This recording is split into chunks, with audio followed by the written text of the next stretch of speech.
Bonjour, ici météorologue Matt McDonald. Voici le sommaire mensuel des conditions climatiques de la Colombie-Britannique pour le mois de novembre 2012.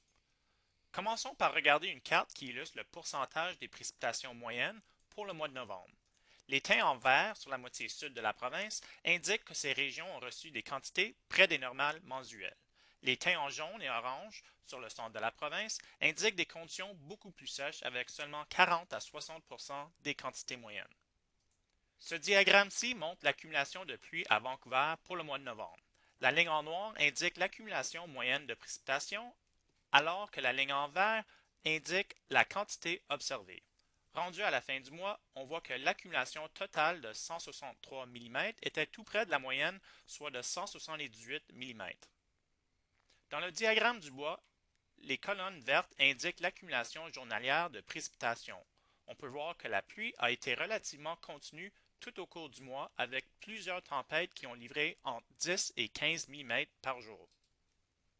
Voici le même diagramme pour Prince George. On peut voir que rendu à la fin du mois, les quantités de précipitations enregistrées étaient bien sous la normale avec seulement 24 mm observés versus la moyenne de 52 mm.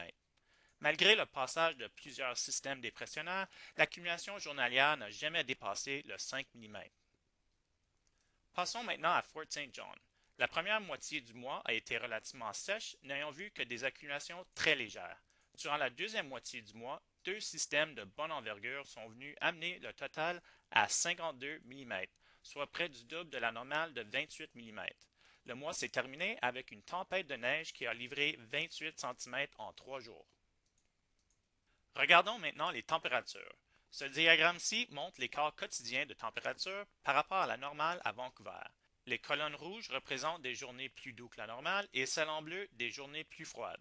La ligne verte indique l'écart moyen de température pour le mois.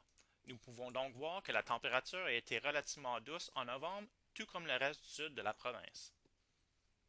Les températures à Fort St. John ont été très différentes. L'écart moyen de température était de 5 degrés sous la moyenne. Les conditions froides étaient dues à la présence d'une masse d'air arctique sur la région du Peace durant la deuxième moitié du mois. Et pour terminer, voici un diagramme sommaire qui illustre les quantités de précipitations observées en novembre versus les quantités mensuelles. Pour les régions côtières, les accumulations ont été tout près des moyennes, même avec des accumulations entre 150 et 200 mm, car le mois de novembre est typiquement celui avec le plus de précipitations.